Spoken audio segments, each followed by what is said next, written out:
Now's the time to hit the rest of them, before someone gets to Gateway. A voice exclaims, as Lady Deathstrike stands over the body of Wolverine, beaten and bloody. Go. Kill at your discretion. Lady Deathstrike tells the Reavers. 1 hour earlier, hovering over Cavern X, Sedona, Arizona, 5 members of X-Force are inside. So I tells her, Smooth Wilson is going to Australia whether she likes it or not. Ida and her cronies at the DMV, they act like they don't even know me. Deadpool exclaims. And what did Smooth Wilson find in the land down under? Vegemite! Magic! Yahoo serious! Free clinics! Oh, and I did recon on that creepy town you told me to look into. Found a little aboriginal dude on a hill. Logan explains that his name is Gateway, and he is the teleporter who got the X-Men around when they were hiding in the Outback. According to the little fellow, you were really just X-Squatters.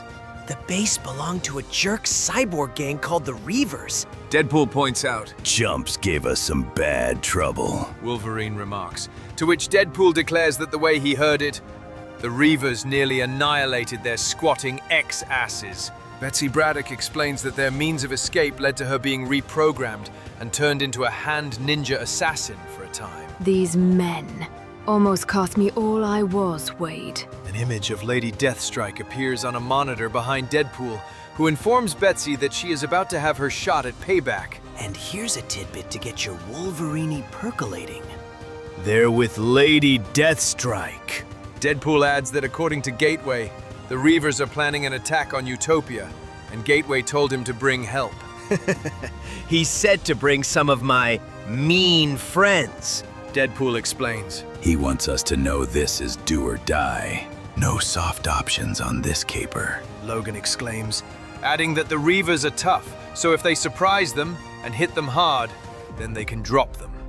He points out that Deathstrike is a different story, though, and remarks that there are not many people he is willing to admit being fearful of, but Deathstrike is one of them.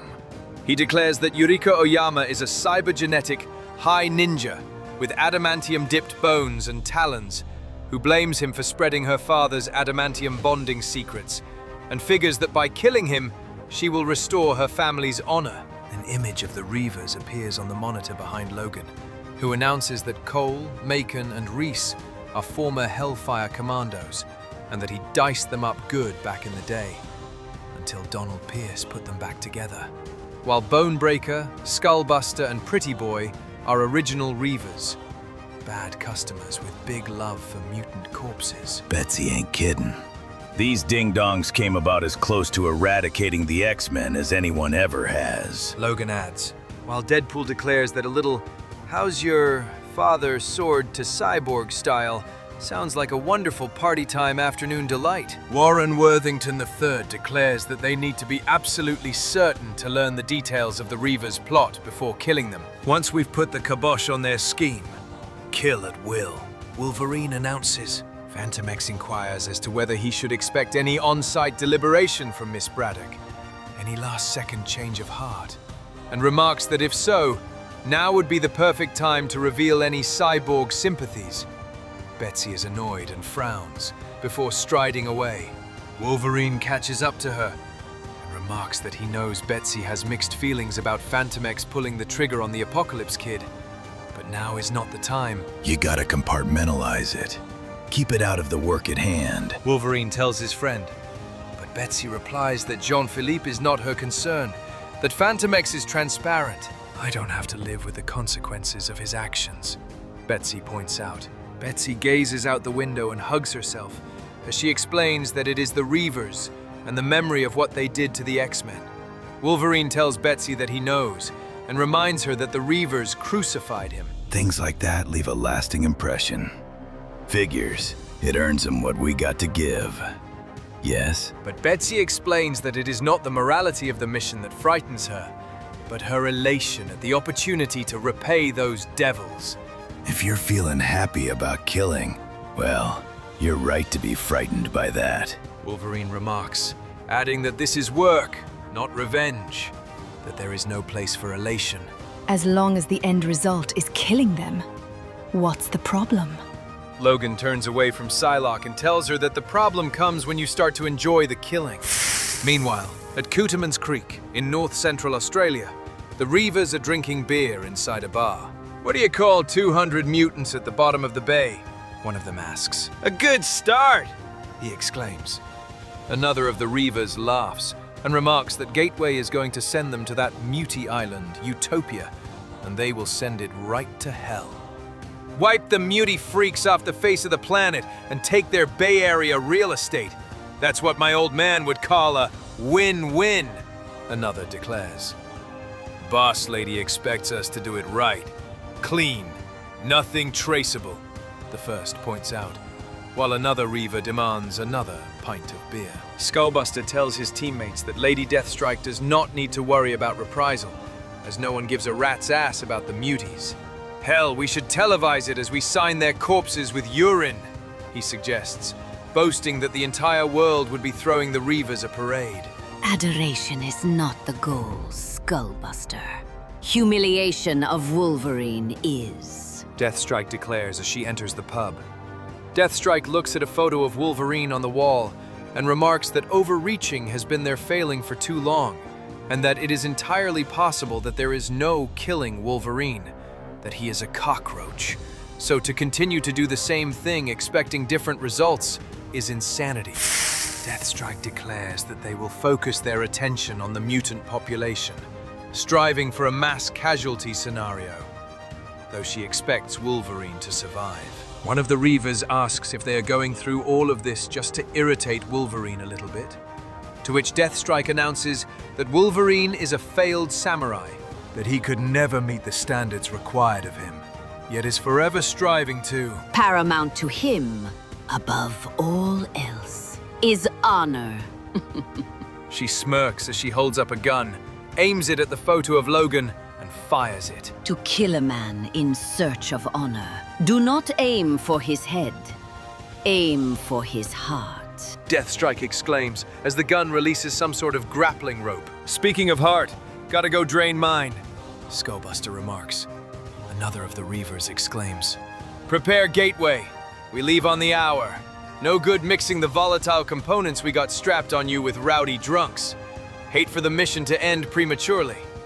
Another Reaver clenches a fist and exclaims that Skullbuster is probably used to premature endings. "Har har," Skullbuster mutters. Around the corner outside the bar, Wolverine, Deadpool, and Fantomex watch as the Reavers make their move. Skullbuster sings, "People dying on the street, but the suburban scumbags, they don't care. Just get fat and dye their hair. I love living in the city." Wolverine contacts Psylocke, who has opened their minds to each other's thoughts. Bets, we got motion. Need the skinny from Gateway. Now, like. Logan tells her. At that moment, Angel carries Psylocke as he lands on a rock near Gateway, while Warren's thoughts tell Betsy that he will extract the information from Gateway one way or another, to which Betsy suggests to Warren that he is letting Archangel do the thinking, and points out that Gateway is not here of his own volition, that he is one of the good guys. Betsy turns to Gateway and speaks to him telepathically. "Greetings, old friend. We came as quickly as we could. What have these fiends plotted?" Gateway doesn't answer. He stares ahead, while Skullbuster is still singing as he approaches the rock. "I love living in the city, people puking everywhere. Piles of blood, scabs, and hair. Bodies wasted in the street." He stops himself when he sees the mutants up ahead. "Skullbuster! Long time no see, mate!" a voice exclaims. You remember my 3 sisters of doom? Logan asks, as his claws are extended towards Skullbuster, who turns around to see Wolverine, Deadpool, and Fantomex. Them dames got incisive tongues. Deadpool mutters. You don't know me. Fantomex exclaims, aiming a weapon at Skullbuster. Suddenly, Betsy looks panicked and telepathically tells Logan to pull back, announcing that it is a suicide mission. Last time we met, I made you and them claws a guarantee. Came back from the dead to keep my promise. To send you to hell! Skullbuster exclaims, before pressing a detonator, and an instant later, Skullbuster explodes, with Logan, Wade, and Fantomex, seemingly caught up in the explosion. Betsy and Angel look horrified. Before Angel announces that they have to get down there. Wait, Gateway is communicating with me. He says we can't go. Can't leave him alone, Psylocke announces. Why? Warren asks. Betsy replies that Gateway cannot refuse the Reavers' request, or they will kill his tribe. What request? Warren asks. Betsy explains that the Reavers want Gateway to open a portal to Utopia, as they are going to blow up the island. Nearby, Deathstrike stands over the bodies of Logan, Wade, and Fantomex, and tells the Reavers to go and kill at their discretion, while she remains behind to collect her family's honor. Happy to oblige, boss, one of the Reavers exclaims. Deathstrike looks down at Wolverine's body. Come now. Dance with me, my dear Logan, on the corpses of your comrades. She exclaims when suddenly Logan pops his claws. The Reavers approach Betsy, Warren, and Gateway, while Betsy telepathically announces that Wolverine, Deadpool, and Fantomex are all down, that they are alone. Look who we got here, mates! Purple-haired Brit don't know what race she is, one of the Reavers exclaims, while another suggests that they leave her intact for reformatting, as it would be a real shame to ruin such a first-class frame. Betsy tells herself that she never knew how much rage for these creatures that she had kept inside her, while Angel shouts, "Get behind me!" as the Reavers unleash weapons fire. But Betsy and Gateway are protected, as Warren extends his metal wings in front of them, acting as a shield. How much rage I would feel upon seeing them, Betsy tells herself, before Warren asks that, given her distaste for them, he wants to know how she would like to proceed. Logan's voice warns Betsy against entering into this for revenge, but she does it anyway, leaping over Warren's wings, and with her sword ready, she lunges at the Reavers. As Wolverine slowly rises, Deathstrike tells him that she will rend the flesh from his bones, forged in the adamantium of her father's stolen dreams. I will leave you alive to feel it all, low dog. She adds, So many of you jerks have lost the art of the diatribe. Logan remarks before standing up. He tells Yuriko that it is nice to see she is still rocking the pontification groove, and that it is nice to know she plans on keeping him alive. Gonna be upfront with you as well, darling. We got different plans. Logan exclaims as he lunges at Deathstrike, who dodges him, and tells him that whatever his plans may be, they will remain unsatisfied. And she shoves two of her clawed fingers through Wolverine's cheeks. Nearby, Betsy realizes that she and Warren are outnumbered, and if they waste 1 second, they are dead. Pretty Boy fires a gun at Betsy, who blocks the bullet with her sword. Warren slices another in half with his razor-sharp wings, while Pretty Boy tells Betsy that their minds are guarded from telepathy, so they will have to keep this a purely physical encounter. My intention all along, Betsy claims, as she slices the hand off Pretty Boy. But suddenly, another Reaver snaps Archangel's wing off, causing Warren to scream in agony. Betsy falls to the ground. You take my hand, I take your body. This Pretty Boy's partial to a gorgeous Japanese gal with a British accent. Pretty Boy adds as his cerebral tendrils emerge from his eyes and wrap around Betsy's body. This opens a direct link to Pretty Boy's mind, while Warren's agony reverberates in Betsy's head, almost knocking her out. Betsy instead uses the agony, rerouting it and piping it directly into Pretty Boy's brain. The Reaver squeals, and Betsy cannot stop her smile. Pretty Boy suddenly falls off the nearby cliff, and still connected to Betsy, she falls with him, telepathically calling out to Warren for help. On my way, Warren calls out as he fires his razor-sharp feather knives into his opponent. But at that moment, Gateway opens the portal, and the remaining Reavers rush into it. While I'm falling to my death, Betsy telepathically calls out, "Took you long enough." Betsy calls out as Warren suddenly swoops down and grabs his lover. Warren tells Betsy that the last minute makes you appreciate it more. They fly back up to the top of the cliff. Now, while the portal is still open, Betsy calls out, as Warren throws her to the closing portal.